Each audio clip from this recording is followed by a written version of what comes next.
I think it's pretty safe to say that when we examine the Skywalker saga, by far, one of the most controversial Star Wars movies out there has got to be Star Wars The Last Jedi by, of course, writer and director Rian Johnson.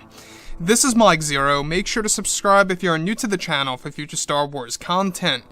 Now, the thing about Disney Star Wars is that we do know that as of right now, Bob Chapek, the new Disney CEO, as well as the previous CEO, Bob Iger, who is now actually helping out Disney during this major crisis that is happening around the entire world, is really trying to propel Star Wars and Marvel into different directions, and is really trying to reshape Disney as a company in general.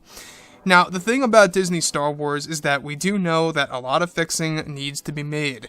One would argue that it does not need any fixing at all in any way, shape, or form. Some of you guys out there may believe that, and that's perfectly fine. Everybody's opinion is welcome here below in the comments, so let me know what you think about that. But the thing about everything related to what they are trying to do with this new Star Wars universe, in case you guys are out of the loop, this new Star Wars universe is going to be bigger, if not more successful, than the old EU that we got back in the 90s and the 2000s. At least, that's what Disney's goal is. Are they going to accomplish that goal? That's a big question, right? I'm not quite sure if they can really make this, a whole lot more successful than the old EU that we got back in the 90s, etc. So, what's really intriguing all has to do with the Disney CEO, Chapek, and the previous CEO, Bob Iger, who is now actually helping out with Disney, and how it involves director Rian Johnson.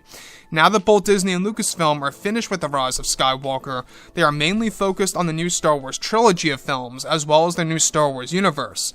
Now, it's explained that Lucasfilm has, and Disney has, several plans in order to reunite the fans around the world, and to regain the lost fans from those who were unsatisfied with the sequel trilogy movies.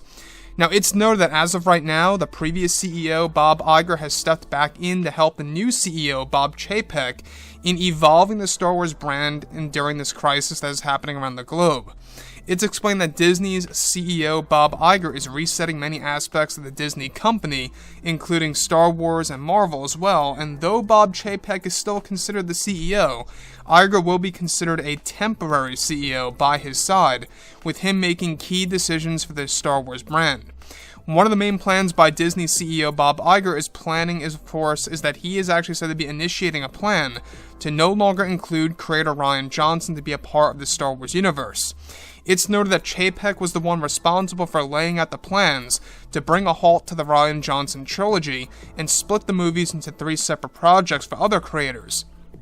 However, Iger is now said to be initiating a plan with Chapek to completely erase Johnson's plan for the new Star Wars universe as well. It's noted that some of Rian's ideas were going to be implemented into the High Republic era of Star Wars, and that as of right now, Bob Iger is putting an end to all of that as we speak.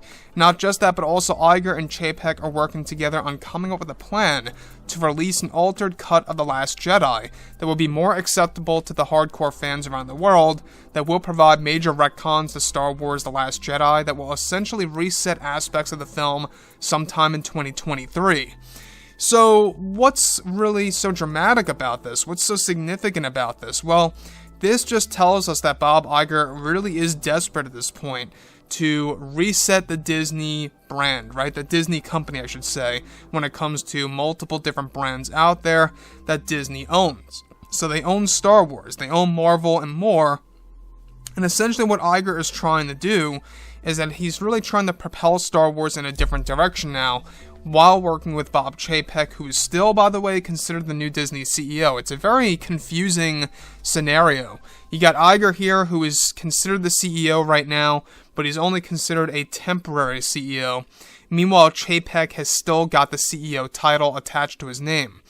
Now, when we think about it this way, Iger, we do know that he had a lot of plans to evolve Star Wars before he even stepped down, and that a lot of those plans were passed down to Chapek.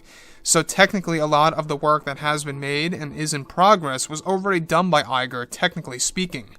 But also, Chapek was coming up with his own ideas as he was going through all those actual concepts by Iger. Now, the thing about Johnson and his ideas of the universe being put to the wayside and erased, as well as major retcons coming our way for The Last Jedi sometime in 2023, while they actually have a plan in place to provide a brand new cut of The Last Jedi, that to me tells us, the fans, that what they're trying to do is that they are trying to really give us a better and brighter future for Star Wars. They are trying to make the fans a little bit more hopeful about where Star Wars is going and exactly what it's going to be like in the near future, and how fans are really going to react to it all, right?